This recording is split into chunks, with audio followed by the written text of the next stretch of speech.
And that's gonna round out my A plus tier. This is kind of 25 to 10, 11, 25 to 11. So S will be my top 10, personal top 10. This is pretty much as ordered as you can get, and I'll try to order this as well. Same thing with this, is pretty ordered. So let's try to order this.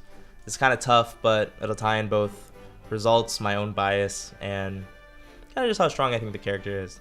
So 10, Paula Tana. Paula Tana is a lot less like quote unquote linear as I thought, as she's really fast, she can camp, she can counter camp, she can edge guard. She's like really scary to play against. She has combos as well. I would say the only difference is it's like it's hard to get stuff going with her. Sometimes it can be hard to kill. Sometimes like people can just rush you down because you don't have a combo breaker. Like it can be really hard for her, but Naro has done enough competitively. Even Frozen, I think, did really good at the one collision, I think it was. So Paula Tana has gotten enough results for me to put her in my top 10. Super solid character. Personally, I wish I played her. I feel like everybody says that if they start to like lose to some of the lower people on the roster, but she's solid across the board. Next on the list, I'm actually gonna put Shulk. Now Shulk is the opposite of Paula Tana in that I don't see Shulks getting like crazy results. Nico got 13th at Prime Saga, but Shulks are not doing too hot. But the character has so much range, not too much like landing lag, and the power of the Monado, like quite literally. All of the Monados are super scary. Being able to shift Monados when you're in hit stun makes so you can avoid kill setups. You get 2 chances at life. Your recovery isn't too bad because you have a lot of air drift. Like if you're on the ledge versus a Shulk, you're not gonna have a good time. If you're neutral versus a Shulk, you might have a better time. And if you have Shulk off stage, you better have a good time, otherwise you're gonna lose to this character in other avenues. Eighth, I'm gonna put Fox. I swear Fox isn't this good, but Light keeps proving me wrong. Even though we've talked about it and we both are like, dude, Fox is like not that great. Like clearly something's up. Like you can't be getting top 8 like pretty much everywhere and having Fox suck. Like that's just not right. So Fox, very fast. First of all, it's always his biggest strength. So it's kind of hard to understand when Fox is going to initiate. And when he gets in on you, like he doesn't have the best kind of combos in this game. He's not going to upper you for 60%. But he has such strong vortexes that most characters in the cast can't deal with, along with top tiers. And he's so explosive that you can just die. You can just die. And the added side B change where you can add the drift, which kind of is like the shortened illusion or the farther illusions of this game, makes it to where his offstage is a lot better than it was in previous games, making Fox round out at 8th in my tier list. Now 7th in the tier list is a character that's shown a lot of recent results, Snake. The best part about this, Snake has pretty good matchup spread. He can always, almost always, play his own game unless he's fighting other top tiers, as grenade out of combos, best combo breaker in the whole game. High recovery makes it so you don't have to worry about people edge guarding you low. And Nikita invalidates matchups, literal matchups. One attack invalidates matchups. But mostly out of any of this is he has really good limbs. So even if you make it through all of the grenades, missiles, and C4s, you have to deal with Snake's options. And one of his best options, in my opinion, is Dare Out of Shield. Dare Out of Shield, incredibly fast, works on pretty much anyone in the cast. If I'm not mistaken, it's frame 3. So that option alone makes it to where you can't just rush down Snake as easily as you would think, and put Snake at 7th in my tier list. Now the top 6, I've kind of had the same top 6 for the past couple of months. I don't think much has changed besides kind of like placements of the characters. So 6th will be Lucena. Lucena doesn't really do anything special. She just does everything that she does incredibly well. Super good range, super good damage output, edge guarding, up B out of shield, F smash, like hard punishes. She does everything right, you know. But she can be kind of slow, she can be kind of telegraphed. I don't think she's that much better than the rest of the top tiers, and because of that, I'll put her at 6th. 5th in the tier list is gonna have to go to my boy, Wolf. Wolf is kind of the same thing as Lucena, but I actually feel like Wolf is a top tier grappler. He gets most of his damage off of grabbing and setting up scenarios off of that.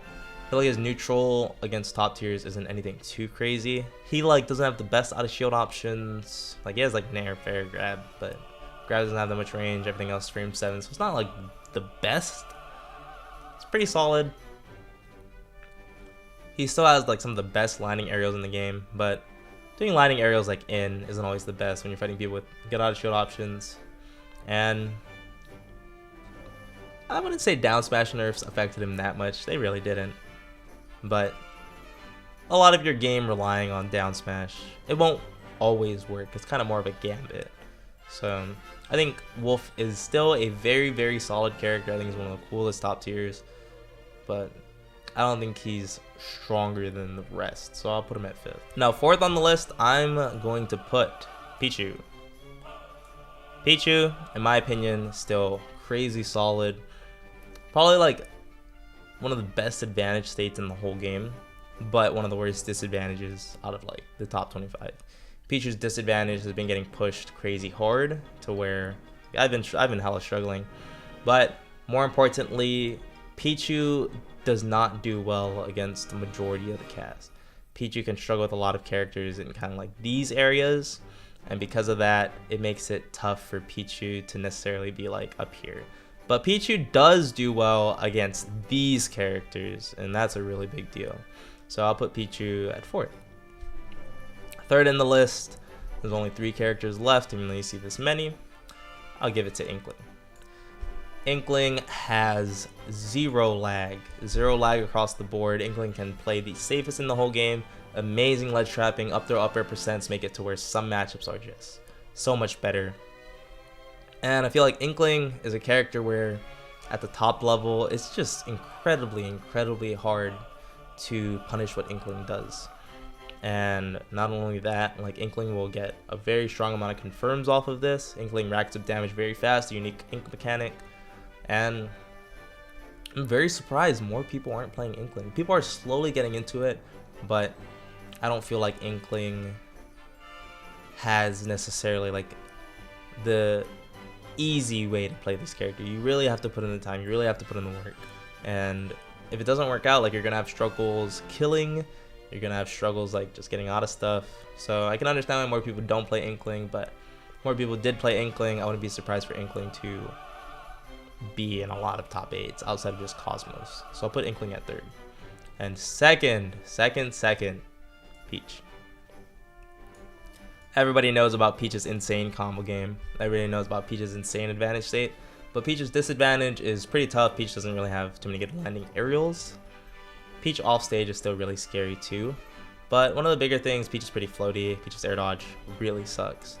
And when it comes to neutral, like Peach isn't good at mid-range. Peach's mid-range is very lackluster. So Peach's weaknesses can be exploited by a lot of characters, but Peach's strengths are just so much better than those weaknesses that it pushes Peach all the way to 2nd. And of course, number 1 on my list, Omar.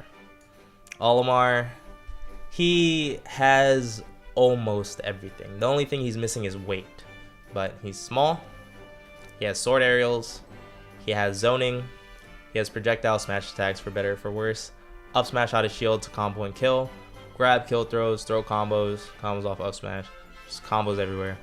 His advantage state's really scary because he can throw Pikmin and he's still like at a distance. Like it's really hard to get in on Omar, and it's really hard to punish Omar where he's weak, which is his weight.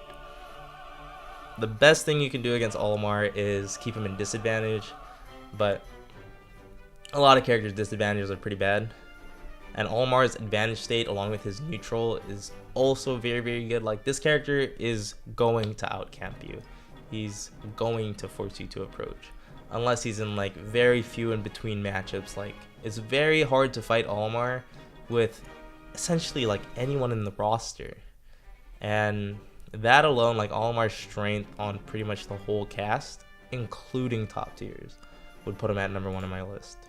So yeah, that pretty much rounds up my tier list.